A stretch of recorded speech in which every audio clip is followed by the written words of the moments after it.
Witajcie, tu Andrzej z Witryny Świat Ducha. Dzisiaj chciałem Wam powiedzieć, jak ja osobiście dzielę siły duchowe po stronie ciemnej. Dużo razy mówię o ciemnych siłach, że coś tam się dzieje z tej strony ciemnej, duchowej, natomiast można tego jakby nie obejmować, bo kto ma nas nauczyć, jak nikt nie umie tego. Chciałem Wam opowiedzieć o tym, jak to sobie sam podzieliłem, jak to powiedzmy sobie skonstruowałem taką systematykę. No bo oczywiście mam z nią do czynienia, ale każdy z nas ma z nią do czynienia, tylko że tego nie jest świadomy. Na szczęście niektórzy mogą być świadomi tego i sobie żyć wokół ludzi, którzy mają obciążenia. Natomiast ja wyrastałem w domu, w którym takie obciążenia były i no nie było zbyt fajnie. Także, ale powiem Wam, że nie jestem sam, więc myślę, że znajdę tutaj też i słuchaczy i może coś wesprę Was i tym rozpoznaniem coś też dacie sobie jakąś szansę na pójście do przodu. Dobrze, teraz tak, mamy przed sobą wykres i ten wykres ma oś poziomą na górze. Dlaczego? Tam jest 0, to znaczy, że to jest 0 energii, zero bilansu energii dla danej osoby, że tyle samo jest dawane, ile zabierane. To jest 0. Natomiast tutaj mamy w pionie oś, na której jest napisane zabierana energia i zabierana energia może być przez te siły ciemności od 0 do minus 100. Minus 100 to jest całkowicie degradowana ofiara i po prostu jest niszczona i cała energia jest nagle zabierana. No i jest oczywiście cały obszar od 0 do minus 100, na którym siedzą sobie poszczególne tam istoty z ciemnych sił. I teraz dostałem takie pytanie, no czym się różnią demony od symbiontów? Generalnie mamy, jak widzicie tutaj, 3 kategorie. Pierwsza ten pionowy taki obszar, jest on minus 20 do minus 40%, to są wejścia, bierna agresja. Drugi obszar minus 40 do minus 60 to są symbionty, ciemni relacyjni i później już jest od minus 70 do minus 90 demony. No i degradacja już całkowita, tak, danej osoby.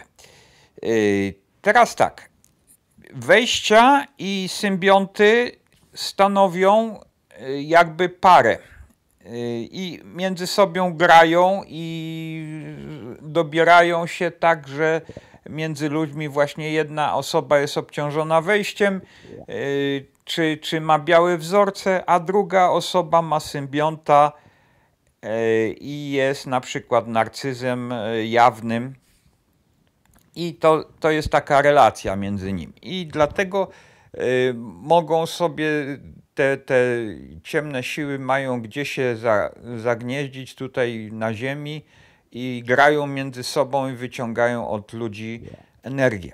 Natomiast demoniczne siły to już są takie, które nie mają intencji pozostawania tutaj długo.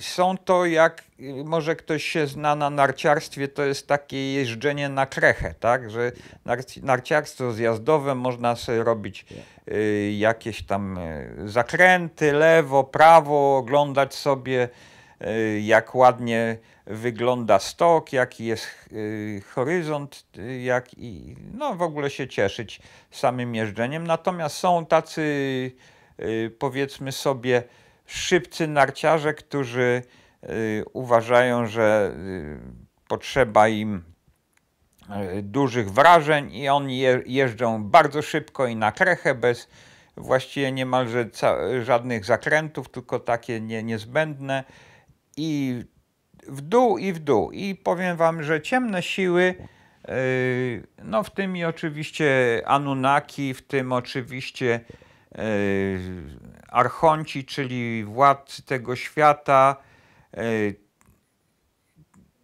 Mogę o tych archontach też podlinkować film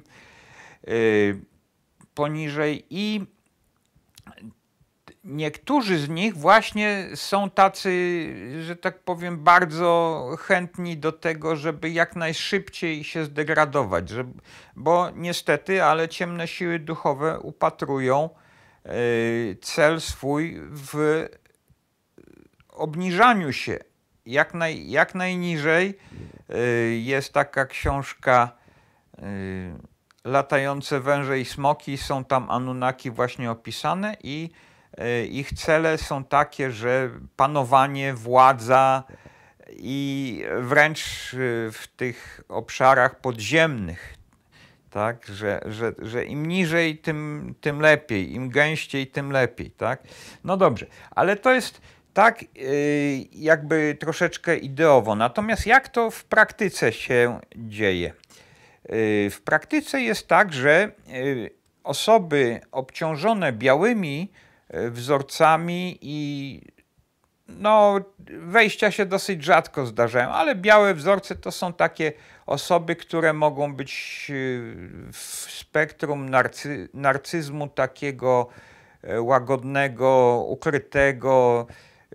Mogą być to osoby tak lekko egoistyczne, dbające o swoje sprawy. Bardzo często są to kobiety. Podczas gdy symbionty takie mają dosyć często mężczyźni. Symbionty są bardzo często od strony męskiej, a wejścia i białe wzorce są od strony kobiecej.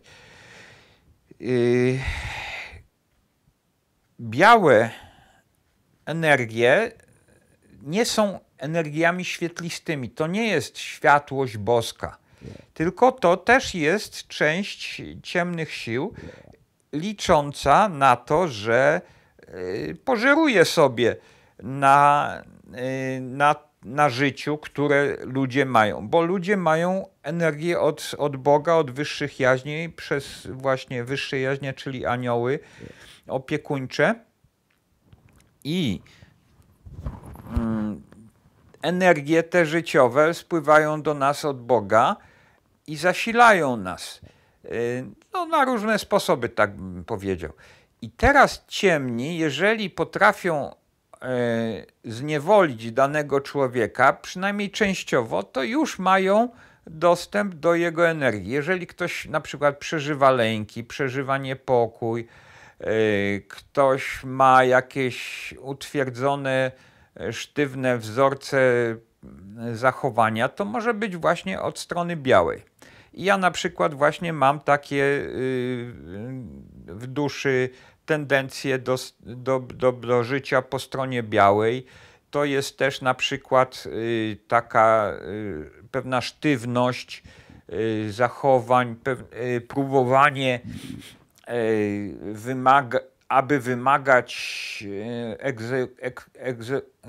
praw, czyli egzekwowanie praw, taka dusza po białej stronie jest takim troszkę szeryfem i tam na przykład potrafią ci ludzie z białymi energiami zwracać uwagę, czy wręcz sami wymierzać sprawiedliwość tym, którzy przekraczają prawo. No oczywiście z tego można się wyleczyć i leczyć się i oczyszczać.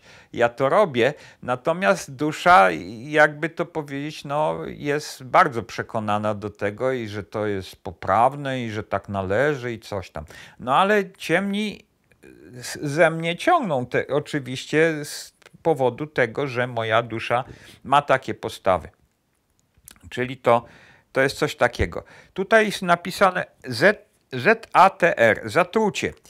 To znaczy osoby, które mieszkają razem czy żyją z osobami mającymi wejścia, to one, te osoby mają z kolei zatrucia. Może później o tym powiem. Teraz symbionty. Symbionty są już taką cięższą artylerią. To już są ciemne, realnie ciemne siły duchowe, które już nie mają, przepraszam, takich ambicji, żeby tam się komuś podobać aż tak bardzo. Już mają często wywalone, co ktoś powie. Mamy symbionty na różnych poziomach duchowych, czyli no zacznę od astralnego, czyli emocjonalnego.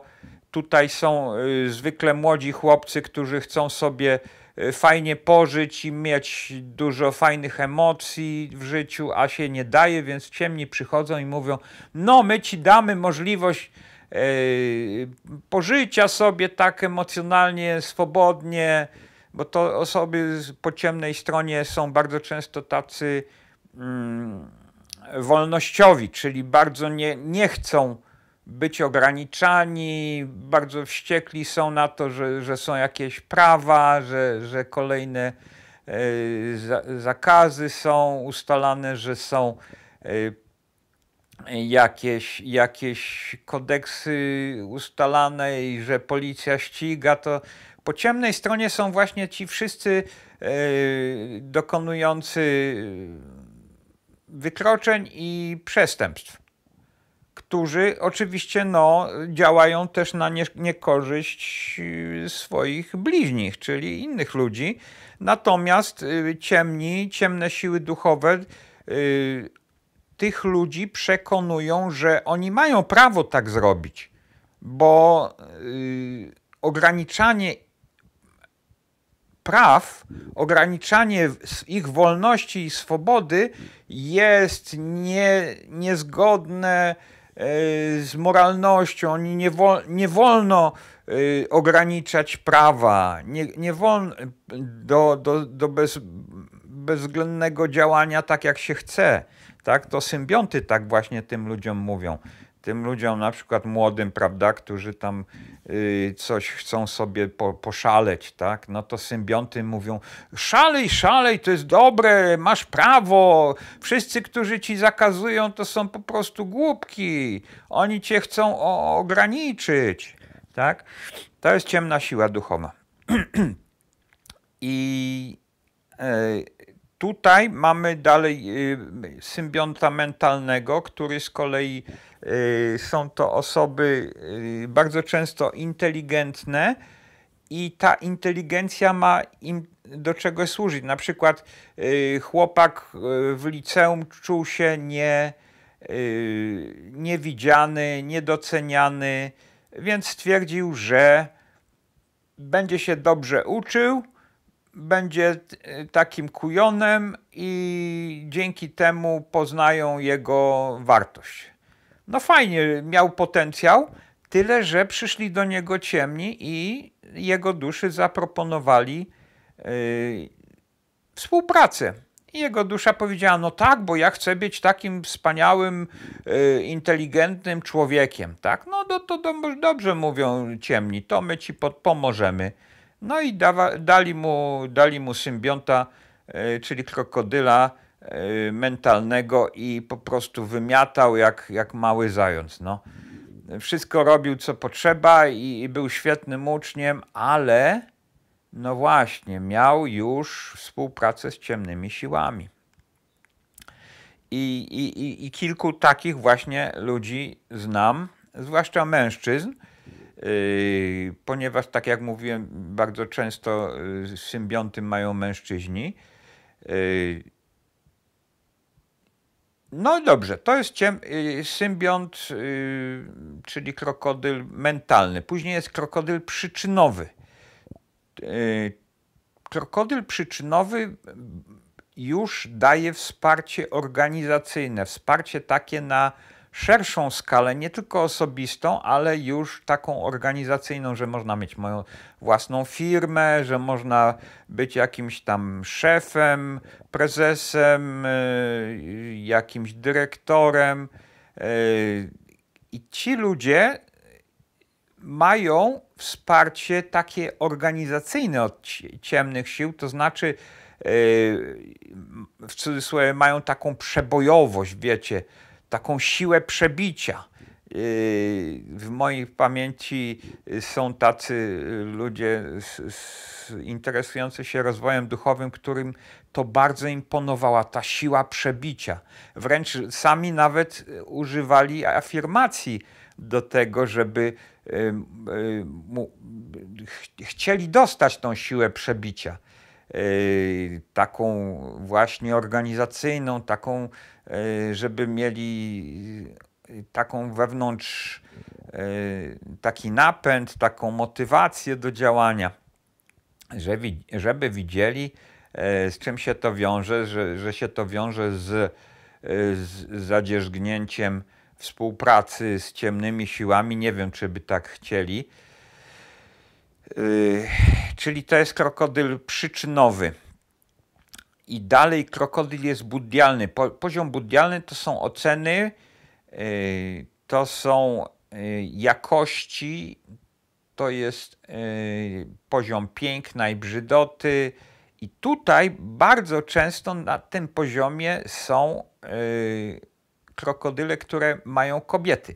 Bo kobiety lubią piękno, lubią się pokazać, lubią zdobyć zachwyt otoczenia, a właśnie poziom buddialny to może zapewnić. I ciemni przychodzą i mówią do duszy takiej kobiety, no co, chciałabyś uwodzić tych ludzi, tych mężczyzn swoim zachowaniem, wyglądem i tak dalej. No dusza mówi, no tak, przecież to ja mam do tego prawo, żeby tak skupiać na sobie uwagę. No to ciemni mówią, okej, to ci damy tutaj krokodyla buddialnego. Nieraz już mówiłem o tym moim odkryciu w Lidlu, jak chodzę i tam dusza mówi, o jaka wspaniała kobieta, to trzeba się zainteresować, co to jest, jakie wspaniałe energie. Ja mówię, coś się dzieje, dusza, zaczekaj, jeszcze się nie podniecaj, tak, tym znaleziskiem, tą panią. Zobaczymy, co ona sobą reprezentuje. No i zacząłem badać ją i badam na różne sposoby, także wahadłem to robię, radiestezyjnym. I proszę was, odkryłem bardzo prosto, że to krokodyl buddialny u tej pani, dlatego tak pięknie wibruje, tak pięknie promieniuje swoją nadzwyczajnością, bo to wtedy to przy krokodylu buddialnym, no to taka kobieta jest nadzwyczajna, tak. Ja pamiętam jeszcze w szkole średniej, jak to było, że po prostu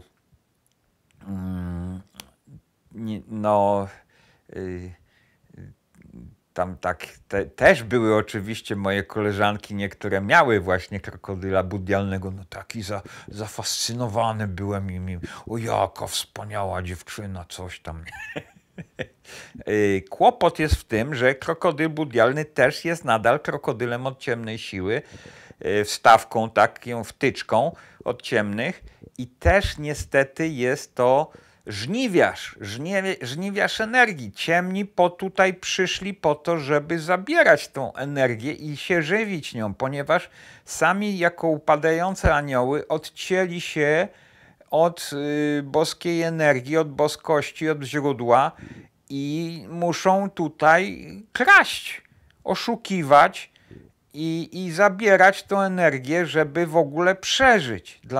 Dlatego oni są tak zdesperowani, dlatego są tak mocno bezwzględni w nadużywaniu i zabieraniu, ponieważ jest to kwestia ich przetrwania. Oni po prostu bardzo szybko by sczezli bez tej energii. No na szczęście, w cudzysłowie, mają bardzo, bardzo wiele już dusz tutaj i posługują się i uwiązują do siebie właśnie te dusze i uzależniają tych ludzi i czerpią od nich energię. Dobrze, czyli mamy stronę białą i stronę ciemną, czyli symbionty. Po stronie symbiontów, jeszcze jest kilka innych jeszcze poziomów, na przykład atmaniczny, to już jest poziom idei, ideałów, religii. I ja się śmieję tak, że jeżeli ktoś ma krokodyla atmanicznego, to już może założyć swoją osobistą religię, czy być przywódcą religijnym, czy być przywódcą jakąś sekty, jakimś takim wysokim heretykiem i tak dalej. I po prostu bardzo łatwo można wtedy już przekonywać innych o swojej prawdzie takiej religijnej, duchowej. Można mieć takie postawy. I jak badałem, iluś tam przywódców właśnie religijnych takich potrafi mieć takiego krokodyla. Ale to już jest bardzo, bardzo rzadki krokodyl i wysoki. Także tutaj są to ciemni relacyjni, którzy się wdają w relacje z innymi.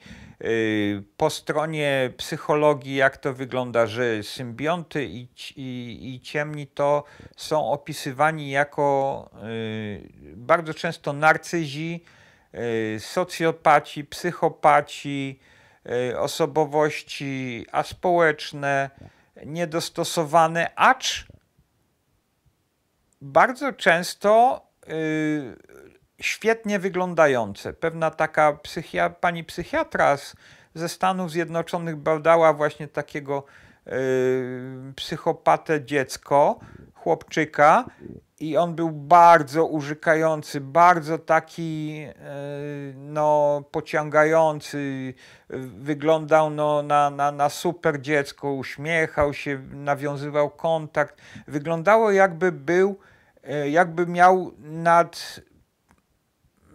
ponadnormalne, ponadstandardowe zdrowie psychiczne. Tak ta pani psychiatra mówiła. Natomiast jego historia choroby zawierała wiele epizodów agresywnych, w których to dziecko atakowało czy to rówieśników, czy to rodziców, i zawsze miało wytłumaczenie, zawsze miało argumenty na to, dlaczego to robiło, co oznacza, że oczywiście miało też i pomoc od ciemnych sił i miało jakieś właśnie takie bardzo pewnie duże wspomaganie od ciemnych. Krokodyle mogą być małe, średnie i duże. I od tego zależy, czy taka osoba będzie bardzo siała właśnie taką narcystyczną energią, czy też ma mniej, czy też prawie w ogóle, i to będzie bardzo delikatne i niemalże nie do zobaczenia. Natomiast tam zawsze będzie egoizm, zawsze będzie niedostrzeganie drugiej osoby i jej potrzeb. Tak. I to będzie to, co psychologowie mówią, że brak empatii uczuciowej, emocjonalnej, natomiast empatia tak zwana poznawcza, cognitive empathy. To znaczy taka, że ten człowiek będzie widzieć i wiedzieć, co się z innymi ludźmi dzieje, jak postępują, co przeżywają, tak zewnętrznie, tak? Jakie wydarzenia im się w życiu dzieją, natomiast współczucia już nie będą mieli. Dlaczego? Dlatego, że ciemne siły obdarzają taką osobę, takiego nosiciela symbionta, tak zwaną bańką astralną, w cudzysłowie, która chroni tego człowieka z jednej strony chroni go przed atakami i daje taką niedotykalność wręcz, tak jak no powiedzmy sobie, niedotykalność, tak, że jest blokowane ataki są, że jeżeli ktoś zechce atakować tego człowieka, to od razu ciemni wyjdą i zaczną walczyć za tego kogoś. I tutaj jest pogryzienie, POGR napisane, to znaczy osoba, która by chciała zaatakować nosiciela symbionta, to będzie pogryziona i w zależności od poziomu symbionta będzie miała pogryzienia, czy to astralne, mentalne, przyczynowe, budialne, atmaniczne, będą to pogryzienia. I ktokolwiek będzie chcieć się przeciwstawić takiej osobie, czy to mężczyźnie, czy kobiecie, będzie od razu czuł bolesność tego. To znaczy, że będzie miał od razu rany w aurze, bo krokodyle żrą i gryzą i robią rany, wyrwy w aurze. I te wyrwy, te pogryzienia nie są zaleczane samoistnie i potrafią być długi czas niezaleczane, bo o tym się nie mówi. Nikt chyba z moich rozpoznań nie mówi o tym, że ofiary symbiontów mają pogryzienia. A ja mam na witrynie Świat Ducha ileś tam artykułów właśnie opisujących i to symbionty, i pogryzienia, i jak to szczegółowo jest wszystko, jak to działa. Bo oczywiście sam też byłem bardzo, bardzo często pogryziony przez krokodyle, no bo jak się chciałem im postawić, jak im chciałem powiedzieć, że źle robią, że profanują, że degradują tam ludzi, że działają niezgodnie z czymś dobrem, no to od razu dostawałem po uszach, od razu strzała dostawałem takiego, że oj, leżałem i ból. Bo aura, jeżeli zostanie pogryziona, jeżeli zostanie rozerwana, to boli, na tym poziomie boli. Bo to jest rana w energiach osobistych, energiach aurycznych danego człowieka jest to rana, zranienie aury, rozerwanie, można powiedzieć, duszy. To jest zranienie duszy, że ten człowiek później czuje zranienie w duszy i boli go to na danym poziomie i jednocześnie ten poziom domaga się uwagi, że tam po prostu energia wycieka przez to pogryzienie i to jest coś, co nazywają w psychologii trauma bonding, czyli wiązanie traumatyczne ofiary do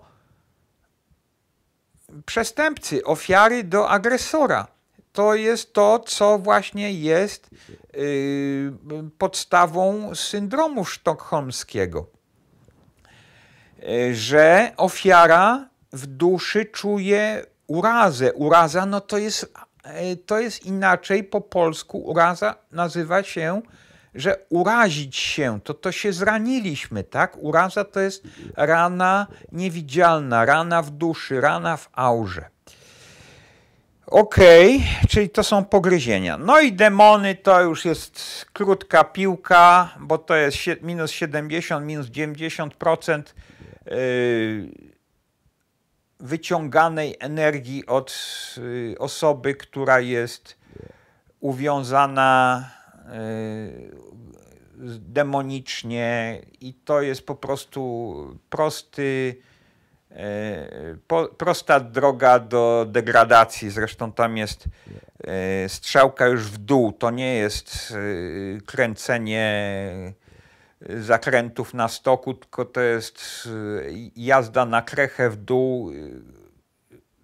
Ludzie, którzy mają podłączenia demoniczne, a takich jest coraz więcej, powiedzmy sobie w naszych czasach, bo czasy są dosyć trudne i ci ludzie już zaczynają być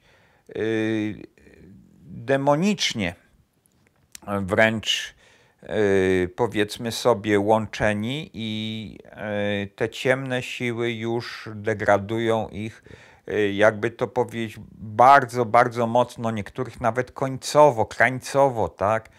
Już zresztą z czasem ludzie starszy też potrafią pozwolić, żeby siły demoniczne do nich wchodziły. I tak jak mówią, że narcyz się pogarsza z czasem, że osoba narcystyczna coraz gorzej z czasem żyje, coraz gorsza jest. Dlaczego? No dlatego, że tam jest coraz więcej energii demonicznych. Ta osoba bardzo często, która nie ma ducha, ona niestety, ale nie potrafi mieć rozważań, refleksji duchowych. Dla tych ludzi zresztą powstały religie. Dla ludzi bez ducha, którzy sami nie potrafią sobie rozważyć swojej sytuacji duchowej i dzięki temu jakoś tam z jednej strony właśnie religie podtrzymują je, tak? A mój kolega mówi, że w religii jest 50% dobra, 50% zła. No i można by się z tym czasami właśnie zgodzić, że to jest takie 50-50, że z jednej strony jest to jakaś pomoc, ale też i jak to pewnie możecie w ostatnich na przykład na kanale panów braci Sekielskich jest sporo filmów o tym, jak to jest krytykowana właśnie religia katolicka i jakie tam są argumenty przeciwko. Nie będę tego jakby powtarzać. Jeżeli ktoś jest zainteresowany, naprawdę warto tego posłuchać, bo to jest jakby jawne, to od wielu lat było widoczne, tak? Tylko że teraz po prostu na to nadszedł czas i taka faza rozwojowa jest, gdzie te powiedzmy sobie argumenty są wyciągane i pokazywane. Dobra, także widzicie, to są trzy takie generalnie powiedzmy sobie stopnie zabierania energii i trzy takie fazy. Aha, jeszcze co do zatruć, jeszcze tutaj zatruć nie omawiałem. Pogryzienia są to zranienia aury, zranienia duszy, natomiast biali działają delikatnie. Symbionty działają nagle w momencie, kiedy ktoś się im przeciwstawia. Jeżeli jest się po stronie narcyza, po stronie symbionta, no to jest miło i przyjemnie i narcyz uważa, że to jest jego jakaś osoba bliska i po prostu jest super cudownie, tak? Natomiast jak jest przeciwstawienie się narcyzowi, no to jest wtedy pogryzienie, takie nagłe, ostre, niespodziewane, tak? Że dajmy na to, jest żona zachwycona tym, że mąż tyle potrafi zdziałać, że jest taki aktywny i taki zapobiegliwy i w ogóle nie wie, że ma symbionty, że jest narcyzem i po prostu póki żona jest mu poddana, no to narcyz, prawda, roztacza nad nią również ochronę. Ale w momencie, kiedy ona się mu przeciwstawi, to on ją bez pardonu pogryzie symbiont i zacznie się faza po prostu dewaluacji, odrzucenia, tak, to z tych nauk o narcyzmie, prawda, to już wiecie. Natomiast w przypadku białych i wejść jest bierna agresja stosowana, tutaj jest napisane, i chodzi o to, że to wygląda tak ładnie, tak przyjemnie, tak przyjaźnie, natomiast biali potrafią zatruwać życie. Jeżeli z osobą o białych energiach jest osoba wolnościowa, jest osoba z symbiontem, to ta biała będzie mu zatruwać życie. Będzie tak powolutku go zatruwać, ograniczać, nakazywać, zakazywać, aż w pewnym momencie ta osoba wolnościowa powie, no przestań mi truć, zatruwasz mi życie, nie trój tyle. Jak tam znowu coś będzie narzekać na tego swojego męża, dajmy na to ta żona, no, a tu robisz to, a tutaj to zrobiłeś, a tutaj zrobiłeś to, nie trój! Tak? I kłótnia taka jest pomiędzy białymi a ciemnymi. To jest kłótnia właśnie. I ci biała strona zatruwa powolutku, tak kropla po kropli zatruwa. Co to są za energie? To są energie białe, takie jak dym, takie zatruwające kłęby dymu. Powoli się rozprzestrzeniają w aurze, w otoczeniu tej osoby z białymi energiami i zatruwają. Jeżeli ktoś żyje w jednym domu, to powoli jego czakramy będą przyjmować tą białą energię, chcąc nie chcąc, bo wymieniają się ludzie między sobą tą energią. Tu Human Design System mówi o tym, jak to jest połączone. I ci biali, ci z białymi widzicie, to jest mój właśnie odpowiedź stresowa typu freeze, czyli zamroź się. Brakuje mi słów, blokuję się, nie potrafię pociągnąć tego w momencie, kiedy jest stres, tak? To jest odpowiedź stresowa typu freeze, zamroź się. Przepraszam. Biali nie dają żyć w dłuższym czasie. Oni są mili, przyjemni, przyjaźni, ale zatrują człowieka i najpierw się zatruwa czakra podstawy. W moich badaniach to pokazane i wszystko jest opisane na witrynie. Później zatruwa się czakra seksu i bliskości, później splotu i powoli człowiek przestaje mieć chęci do życia. Powoli jest stan depresyjny wchodzi.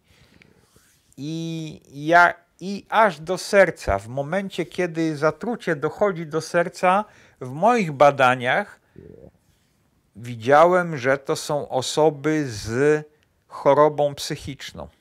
Potrafi być już wejście do choroby psychicznej.